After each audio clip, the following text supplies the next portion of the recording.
buenos días para todos. Yo vengo en representación de Certicámara y sin ahondarnos más y extendernos más un poco en todos los detalles que hemos visto hoy, que yo creo que la jornada ha sido bastante extensa, pero muy fructífera para todos, hay que hacer un énfasis muy importante en el concepto de una firma digital y una firma electrónica.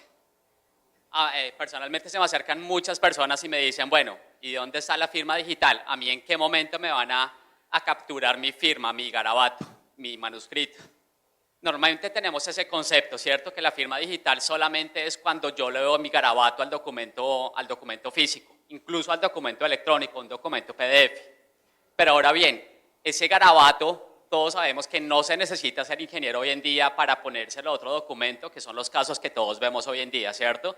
Si se hace con una cédula, si la malicia es muy avanzada en el que le ponen la huella digital a otra cédula, cambian la imagen, no han logrado descifrar hasta ahorita el código de la cédula, podemos imaginar qué no pueden hacer con nuestra firma, cómo no la pueden editar, cómo no se la pueden aplicar a un documento, cómo no me pueden suplantar a mí en cualquier serie de trámite o servicio que efectúe no solamente en un tema público, sino en el sector privado. Esas son las características que contempló la Ley 527, cómo mitigar ese riesgo. Ahora, no solamente es algo que nació en Colombia, es un estándar internacional que nació a partir del comercio electrónico en Estados Unidos. ¿Por qué nació? Por esa necesidad de poder mitigar el riesgo de suplantación. Ahora, entrando en el detalle propiamente, la Ley 527 nos habla acerca de una equivalencia funcional entre el mensaje escrito, el original, y la firma digital. Ahora, la firma digital como tal no es más que un mecanismo matemático que se le aplica a un documento electrónico. Ese mecanismo matemático me permite calcular un valor exacto, completamente exacto, como lo son las matemáticas, y que yo se lo puedo asociar a ese documento. Ahora, si le pongo un punto de más, les explicaba a muchas personas, una coma, una mancha, el documento pierde su total validez. Ahora, no podemos entender que si yo tengo firmado digitalmente un documento, pues no me lo pueden alterar. De hecho, sí se puede, pero el beneficio es que yo me doy cuenta si lo han alterado, lo cual no sucede con un documento cuando me lo escanean y me lo ponen en una carpeta digital, ¿cierto? Entonces, ese es el equivalente funcional, primero, en garantizar que un documento se puede vincular a un titular, es decir, hay una característica de autenticidad, de integridad que por sí se da, porque no se ha alterado desde su generación. Y el factor más importante que ustedes notarios deben tener en cuenta, el no repudio. ¿Qué es el no repudio? Es que yo no puedo negar el desconocimiento de haber emitido un documento público. Es decir, si alguien utiliza mi firma digital, si la utiliza mi asistente, si la utiliza mi secretaria, pues el riesgo probatorio es para mí, para determinar que yo no lo hice. ¿Y qué dice la Ley 527? Que no se puede obviar ese desconocimiento, que yo no firmé ese documento digital. Entonces, esa es una explicación muy básica de qué es lo que es una firma digital. Ahora, en características yo que tengo, o por qué se lleva a implementar además lo que vimos de seguridad, para garantizar una trazabilidad. Cuando yo firmo un documento en físico, lo pueden firmar varias personas, ¿cierto? Eso mismo sucede en el entorno digital. Ahora, una firma digital, que es lo que muchos de ustedes estarán haciendo por estas épocas, es renovándola, ¿cierto? Una firma digital vence cada año, cada 2 años, cada 3 años. ¿Qué significa ahora que una firma digital venza sobre un documento electrónico ya firmado? Pues que cuando yo vuelva a abrir el documento electrónico, me va a aparecer que si bien no ha sido alterado, la firma digital ha caducado. Es por eso que existe otro mecanismo que se está integrando a los documentos con la huella biométrica, que es el estampado cronológico de tiempo. Ahora, ¿qué es el estampado? Imaginémonos el sello del notario con la fecha y la hora legal. Esa fecha y la hora legal normalmente tiene una diferencia de hasta segundos, pero esos segundos también hay por debajo milésimas de segundo. Y tenemos casos muy especiales. En una sucursal financiera, en algún momento le emitieron a un vinculado un documento en el cual en ese momento se encontraba en mora. Pero ¿qué pasa? Que la central financiera no había actualizado la información en la compañía y hasta ese momento le apareció que aún estaba en mora.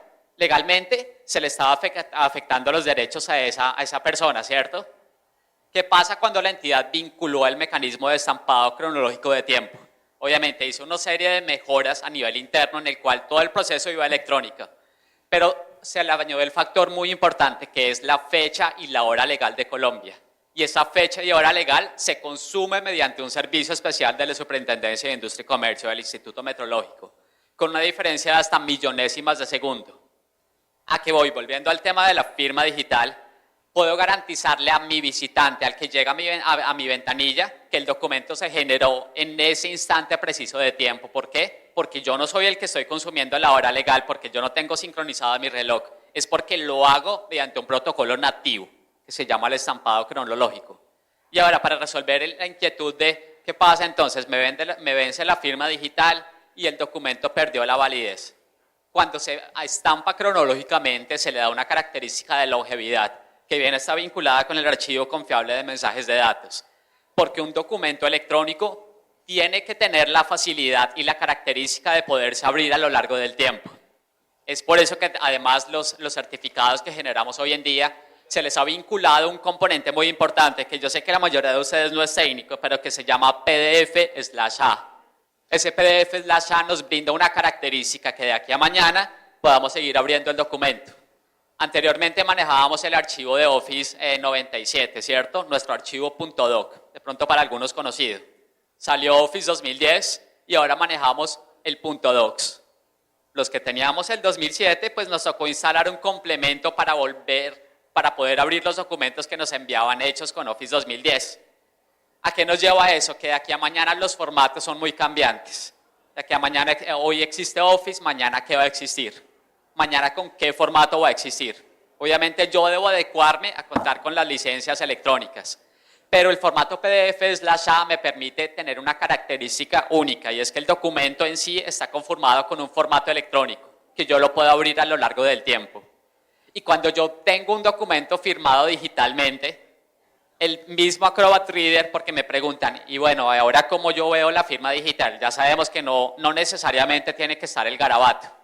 En la parte izquierda de un documento, a ver si más adelante tenemos la imagen, me aparece quién es el firmante, el nombre completo de esa persona. Incluso PDF me da una característica muy importante y es que me dice en qué parte exactamente fue alterado un documento. Si le agregaron un 0, si le intentaron modificar la fecha y la hora legal, vuelvo a hacer énfasis, conserva el momento exacto del tiempo en el cual se generó. Ese es el componente más importante que manejamos hoy en día. Ahora, normalmente muchos notarios se preocupan, bueno, y la tecnología cambia y en mi municipio sigo haciendo el procedimiento estándar. De hecho, sí, puede que yo tenga que hacer el mismo procedimiento manual en gran parte, pero depende de mí directamente el modernizar a mis ciudadanos, a mis municipios, a las personas de mi pueblo, de mi ciudad.